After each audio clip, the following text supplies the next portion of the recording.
Hey everyone, I'm Haley. This is Bitter Kitten Crafts, and let's look at all the stuff I made in March. So I remember last episode I had said that I was expecting to have 0 FOs in the next couple weeks, and I actually have 2. So one of them is really small. It took me just like a couple afternoons to finish, and one of them is a lot bigger than I was expecting to finish. So let's go ahead and just jump into them. This first one is a dish scrubby, and it's just kind of like a random little dish scrubby that I made. It's actually crocheted, and so this is triple crochets, and I made 2 pretty large circles, and then I crocheted them together using a triple crochet around the edge just to stitch them together. And this is the yarn that I used. So it's Lion brand Stitch Soak Scrub, and I really didn't love using it that much. I held it double, and I'll put the hook size that I used on the screen because I don't remember what it was. But this is like 100% nylon. It's intended for making dish scrubbies and other kitchen stuff, and we're gonna have to see together. I'll report back on how it holds up. But I got this from a donation from somebody else's stash, and I just don't know like how it'll hold up. So I ended up doing 2 pieces of crochet to stitch them together because I've made crochet dish scrubbies in the past where I guess I just didn't stitch the stitches tight enough, or there wasn't enough structural integrity. And when I used it to scrub, my fingers kind of went through the stitches. And so I used 2 layers to make sure that I really can't put my finger through it. And holding it double also helped with that too. But I basically just did, if you know crocheting, you know that you start with a little ring and then you increase by crocheting 2 in each stitch, and then you do 2 in each stitch, and then 2, 1, 2, 1, and then 2, 2, 2 in 1 stitch, then chain 3 normal, 2 in 1 stitch, then do 3 normal, all the way around until you got it as big as you want it. If I do like this and I like how it wears, I'll probably end up making a bunch of them. This yarn seems to be pretty easy to acquire, and I doubt that it's that expensive. But yeah, this is like the information on it. It's 100% nylon, 92 yards, and this scrubby used up, holding it double, pretty much entirely all of it. I had like this much left at the end, so that was the perfect size just to use up this one little ball. I guess I could have gone a little smaller, but I wanted to use up every single inch of this stuff because I didn't really know if I'd be getting more or what I would do with the scraps. The other cool thing about this project and this yarn is that this yarn is machine washable. So my intention is that I'll probably throw it in like with my bath towels and my kitchen towels when I do the wash, and I'll never have to like get rid of it, which feels really good because throwing away sponges, like sponges are disgusting. And so throwing them away creates like obviously more microplastics and stuff. And this is just a way, one tiny little way that I can just avoid that just that much more, which I know it's not, you know, somebody still made this plastic yarn, but it's still better to just not throw it away once it's used. My next FO is quite a bit bigger, and I'm really happy that it's done. This is, let's see if I can show it on camera. This is the Bennet Sister Shawl by Lindsey Fowler, and it's quite large. I'm really happy with it, and it is knit from, so I ran out of yarn at the very end, but that's okay. So this dark pink little mohair pop is Neighborhood Fiber Company, which is local to me in Baltimore. I live in Washington, D.C. And then all this rest of the yarn is stash yarn. This pink is MCN, and it's from this store in New Jersey, Do Ewe Knit, E-W-E, Do Ewe Knit, and their color is pink. And so because of that, they sell all sorts of signature colors that are pink speckled, and this one's really fun. And it's so soft because it's cashmere. This has already been blocked, and I woven all my ends and everything, so it's completely finished. And I love it. I think it's so cute. Here, let me show how big it is. It is huge, and I think that's probably why I ran out of yarn because I increased too much. But I love it. So the way this pattern works is that you start with just a little I-cord tip, and then you increase all the way till you get to the center, and then you pick up a mohair thread and you decrease all the way to the end. So my mohair color is like this white with like pinkish speckles, and then my base yarn was this peachy kind of color, and I ran out of the peach color like sort of not that close to the end actually.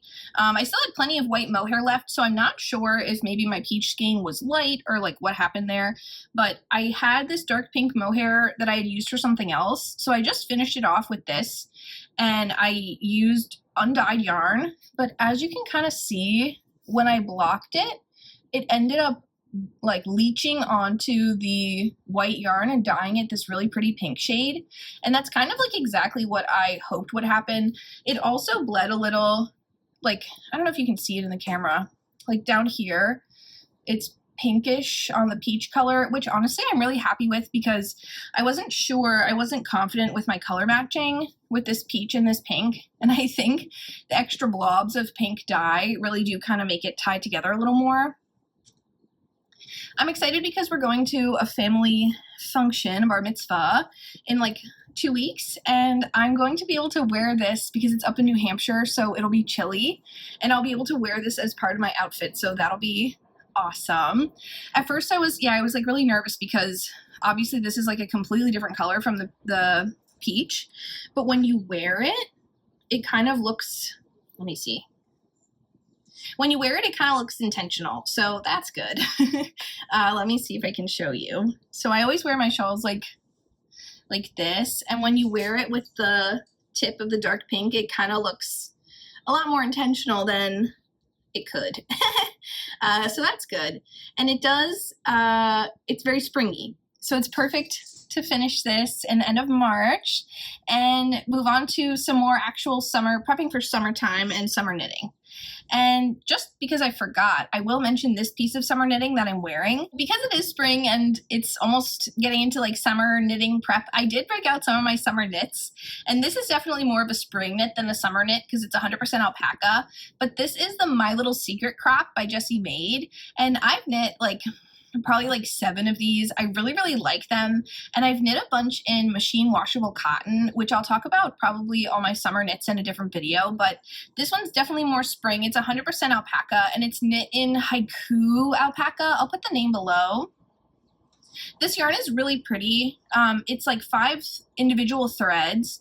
And then as you, or maybe 4, as you kind of progress, like each thread slowly changes color until it fades, and so the bottom is brown and then the top is obviously this yellow, and it just slowly fades, and I think it's so stunning and it's really held its shape well. I know that alpaca has a tendency to grow and stretch, and this one I do block it like every season, but I don't block it every time I wear it, and it's really held its shape nicely. I knit it on really tiny needles, so I really love this pattern.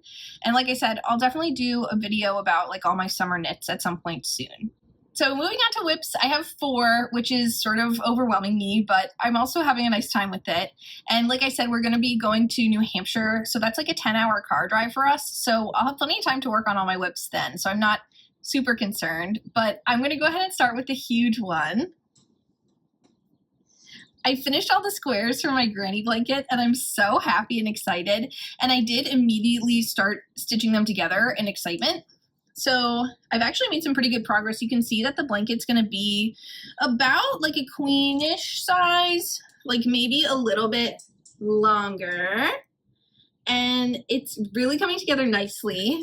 My color palette was kind of like purple, pink, and orange and yellow, and I've really been happy with how the colors are showing up. So I'll put some clips, some video clips in, because I did spread all of the squares all over my rug and kind of arrange all my colors how I wanted. And I have, so the way that I chose my color palette was, I had like a lot of acrylic yarn and scraps that I've sort of inherited from other people, and I wanted to use it all. So I separated it into 2 huge piles of blues and greens, and then purple, pink, orange, and yellow. And all of the scraps that I had basically, plus some other self-striping sock yarn and some yarn that I got at the Creative Reuse Center, the craft thrift store.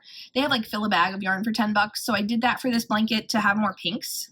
And I'm so excited to use this blanket. So yeah, so I'll put some video in of how the blanket looked like all spread out, but I also ended up doing like, I think you can see this one's like striped granny squares, and then I did a lot of solid ones too. So like solid yellow, and then that one's striped. So I basically ended up using all of every single last little inch of my yarn for these squares, and I really didn't want to waste the colors that like I didn't have quite enough to make a finished square. I still wanted to use the end little bits up, so I ended up making these striped squares and then just kind of scattering them throughout the blanket randomly. It ended up that I had like 42 of them, so each row got 3 because it's a 12 by 12 granny square blanket, and then I had 6 extra that I kind of, maybe 7 extra that I just like scattered throughout the blanket. 6 extra, I think. And you can see the stripes. I think the striped ones are my favorite, but it was so much work to like do it all the ends and sew all the ends in of them. So I'm glad that I didn't commit to doing an entire blanket of striped squares because that would have been unhinged. But I have 3 rows stitched together. So this is on a pretty small hook, and I did a lot of sort of finagling of the colors to make sure that everything looked nice together and nothing was too identical next to each other. This one is like a hand-dyed sock yarn that I had in my stash, and I basically stitched them together by folding it in half and then picking up, let me see if I can hide my face, there we go. I picked up like 1 stitch from each side, and then I just crocheted them together using a single crochet. So you can kind of see that I used like the scraps to stitch it together. So this is like obviously a purple stitch there. And I just went all the way down and picked up 2 stitches and single crocheted them together all the way across. And then what I'm going to do is do all 12 rows like that. Oh, there's helicopters. Yeah, sometimes living outside DC, there's like a lot of helicopters. But anyways, so I'm going to do all 12 rows like that, and then I'll go back and go this way and kind of fold the row like this and pick up the orange and the white together, and slowly but surely I'll stitch this all together. So I got so excited when I finished all my squares that I immediately started picking them up and stitching them together, and it was during last weekend. March Madness was on, so I was like fully engaged in the basketball games and stuff, and I was just stitching away on this. And now I've kind of hit like a lull because it's been really hot here, and this is like a lot of yarn sitting in your lap, and it's really heavy, to be honest, which is one of my favorite parts about granny square blankets, that they are like really warm and really heavy. This is probably the 5th one I've made, and I just, every single time I finish a new one, I'm like so overjoyed. But like I mentioned a little earlier, I am already in the works with like a new one because I have all of those like blues and greens and aqua colored yarns that are acrylic and self-striping and kind of just scrappy. And I'm really interested in doing like an opposite color palette to this one. So like I'm showing, like I've shown, like this one's very warm toned, very sort of browns and purples and oranges and yellows and sunsetty, deserty kind of colors. But I am like pretty confident that with all the blue scraps I have, if I do the same thing with the striping, that I will have enough to basically do an entire blue and aqua blanket too. So that's just a lot. And just like the statistics on these squares, which is like to me the boring part, each square is 7 rows. And the reason I chose 7 rows is because I was weighing the yarn I was using, and 7 rows on the size hook that I use, which is a G, seemed to be almost exactly 20 grams every time. And obviously, like I said, there were some skeins where like I had a little tiny bit left and I didn't want to waste it. Or like with the yellow, I didn't want to have 5 yellow squares because it was like a very saturated color. So I sort of dispersed the yellow into a lot more squares. Some of them are like this one where it's like 2-toned, but I didn't fully stripe it because I just like didn't feel like it. But overall, like this one's sparkly. Overall, I'm really excited to finish another granny square blanket, and granny square blankets are something that are like a constant for me when I'm crafting, so definitely be prepared for probably an entire another blanket in 2025. So I have one shawl whip and 2 sweater whips left, and let's start with the shawl. Oh, I also got this little ducky tattoo. I'll put a better photo of him in, but I got tattooed by Haley. I'm also Haley, but she's also Haley, and her Instagram and her YouTube is Lock Knits. And my husband and I went up and got little matching duckies, and it was so much fun. So definitely check her out if you like knitting and also tattoos. But anyways, this is the Zarya Shawl by Ambah O'Brien, and it's a little tangled, sorry.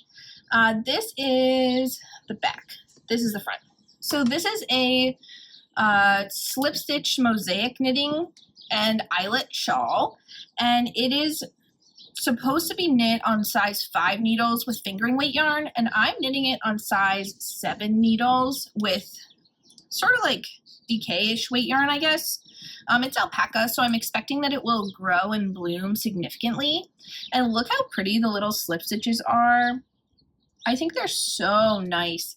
So I have done a little bit of modification of just the color placement in this shawl. This is supposed to have white that like continues up to the slip stitches, but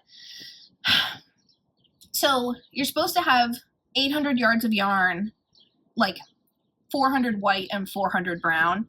And this is all natural alpaca, so I can't really get more. It's from my bachelorette party. We went to go pet alpacas in like rural Virginia, and it was so much fun. But I only have, so I have 250 yards of the white, and then I have like around 600-ish yards of the dark brown. And it almost looks black, but it is dark brown, I swear. It's like a very, very dark natural brown color. And so my color placement choices have kind of been to accommodate for the fact that I'm really nervous I'm going to run out of the white. But it's so far, I'm like right on track to not. Fingers crossed for me. So I'm right about, I have like these eyelets. I have like 2 more eyelets to put in here. And then the next slip stitch round will be decreases. So it's looking pretty big. And I'm right about at like the halfway point of it, which is good because it's looking, I love a big drapey, voluminous theater teacher shawl, art teacher shawl. I really don't always wear my like little dinky little scarf shawls. But this one, I'm definitely going to wear. The memories of my little bachelor party, and the alpaca is so soft, and there's a lot of like tension, I guess, in this, where I think it's going to block out like significantly longer. So it'll be really voluminous and soft and cozy. And this is something that I mentioned, we have a 10-hour car ride coming up, and I'm really hoping to make like a huge dent in it in our car trip because it's really not shawl season here. It's April in DC, and it gets like really humid and swampy here, and I hate it. It's definitely not going to be something I can wear, you know, basically starting like next week. So I figured I kind of might as well finish it up and then get it off the needles. I really like the alternating stitches. Like this is like the white with the black slip stitch, and this is the black with the white slip stitch, and I think it's so pretty. So this will basically be like a mirror of the other half of the shawl. And that's that. So hopefully next time you see this, it will be completely done. I have 2 sweaters I'm also working on, one for myself and one for my husband. And if you watched last video, you know that I was pretty determined not to cast on a sweater for myself, but I honestly couldn't help it because I remembered that last year I cast on a sweater for March Madness. It was the Big Rib sweater by Jessie Made, which is a very loose gauge, size 10 needles, and I happily finished the entire sweater. During March Madness, I cast it on like the first day of the basketball games, and during the championship game, I was like knitting the cuff of the last sleeve, and I was so proud of myself. And so I remembered that, you know, that brought me a lot of joy, and it was the Sweet 16 this past weekend, so I was like, I might as well just cast something on for the basketball of it all. I know it's maybe not everybody's cup of tea, but I love basketball March Madness. It's so fun. So this is the sweater I cast on. So this is the coloring book Tea by Amy Scher. So she has 2 patterns that are pretty much like, seems like identical except for the gauge, and one of them is intended to be knit with like plant-based fibers because it's the tea, but the yarn that I had in my stash was the fingering weight. So this is the tee, even though it's knit in wool. And this is an MCN blend. And the other modification I made to the pattern, I mean, modification is a strong word, but it's intended to be knit. She has 2 views for her pattern, and one of them has like thicker stripes and one of them has little cuff and collar stripes. And I ended up choosing a third option, which is micro stripes. And that is because of the yarn quantity that I had in my stash. So the colors of this are 2 different colors, and I love how they're striping, and my intention was that the stripes would kind of blur together a little bit because the white has brown speckles, and I think that's pretty much exactly what happened. So let me show the 2 balls separately. So this is the white, and like I said, it has a lot of speckles and a lot of dark brown like bits, like you can see right there. And so the hope is that, you know, they're very distinct stripes, but they're also kind of blurred and just like very cohesive. And then this is the brown, and the brown also has blobs of purple in them, which I think is so pretty and kind of matches the blobs of pink in this white like perfectly. So the reason I chose to micro stripe is because I have 2 skeins of the white only. And then I have 1/3 skein of, or 1/2 skein of brown, but it's not the exact same brown. It's the same base and the same dyer, but you can see it doesn't have the purple in it. So my plan is to use this for like the collar and the cuffs and the bottom hem. And then sadly, I anticipate this kind of running out like probably after I separate for sleeves, like halfway through the body, and then I'll have to switch to this brown. I'm really hoping it won't be like very, very noticeable, but we'll have to find out together. Probably most of the sleeves will be this brown too. But like I said, like the only difference in color is those purple blotches, which are showing up beautifully on the fabric. But also, they're not that obvious. So I think it'll be okay. My original intention when I bought this yarn was to knit the T version, the short sleeve version, and do like the collar and cuffs with this and the entire body with this white. But then it ended up that this white is actually alarmingly close to my skin, and I looked ill when I tried on, like I had split for sleeves with this sweater, and it just really was not serving my skin tone. And so I decided to break up the colors a lot more with the brown, and I think it's really just going to be a lot nicer for wearing for my really pale skin.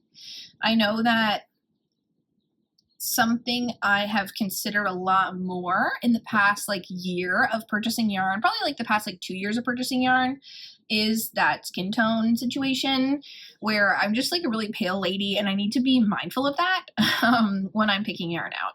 I also have my little Black Pearl Magic pouchy in this bag, and it's like a little vinyl pouch with a rainbow zipper, and I really like this pouch. I'm hoping that at Frederick Fiber Festival at the end of April, I'm going to be able to get a second one of these because I just really love it, and it's coming in the car with me for our long journey. And I have one more sweater to show you. So I've shown this sweater before, and I feel like I've made a lot of progress. I definitely put a lot of time into it, but I don't know how visible on the screen the additions of progress are going to be. So one visible piece of progress is that I did add the collar. So this is a sweater from my husband. This is the Flax DK by Tin Can Knits. It's a free pattern, and it is a bit slogging along just because of the solid colors, and there's a lot of stitches going on. But this is knit in Berroco DK, in Berroco Vintage DK. And that is like an acrylic wool nylon blend that I actually really love. This is like my third sweater knitting with this yarn, and it is, you know, machine washable, so there's like some sort of practical perks, but it also doesn't have that plastic kind of squeak of acrylic really at all because it's a wool blend. I love this yarn. It's very affordable. This entire sweater was less than $60 with the Webs discount. I highly, highly recommend this yarn. And next time I need to knit like a solid colored item, I'm probably going to go back to this yarn. But anyways, so the last time that y'all saw this, I have added the collar. I did end up making some modifications to the collar because This is a men's sweater. And the collar, I had some people comment on my YouTube video from last time I showed this, which thank you. And I ended up going with their suggestion to modify the collar because it was sitting, you can kind of tell, like from the bottom part here, it was sitting really wide. Like I tried it on myself and it was like an off-shoulder sweater almost. And so what I ended up doing to fix that was picking up 2 out of every 3 stitches instead of the suggested every single stitch. And it really helped to kind of draw in the neck significantly, which is exactly what I wanted. It's, you know, maybe for a woman's sweater, I would have left it and had like the wide neck, but because this is a men's sweater and he wears a lot of like white button-down shirts, so he'll have like a collar peeking out of this, I really felt like it would be better to sort of suck it up a little bit. And I really am happy with how it looks. There's no real obvious like gaping because I picked up 2 out of every 3, and you can't really see the ones I didn't pick up like at all really. So I'm really happy with how that turned out. The other progress I've made, like I said, like I feel like I've put years onto this sweater, but you really can't see that much. So I've done like, this is the underarm here. I've done like 4 inches of underarm knitting, and I'm almost at the end of my 3rd skein of yarn here. And I have my next one ready to go, but this is something that it's gonna be, so my husband was very sweet about it. He said, oh, well, I won't need to wear it until, you know, October, which is very true because DC is a very humid and warm place. Like through September, it's still summer. So that sort of gave me the confidence to start my own sweater for myself. But yeah, I am sort of wishing I had picked like a worsted weight yarn instead, just because fewer stitches would be on my needles. But overall, I'm really, really happy with how this is coming out. And this is probably something that's going to be stuck in my whip pile for like until the fall, just chipping away at it. So I might show it next time, but I also might not, depending on how much, like if I've only just made a couple more inches of progress on the body, I probably won't show it. I feel like this is like hours, like multiple basketball games full of knitting, but it really just doesn't look like that many inches, but that's okay. And I'm knitting on size 5 needles.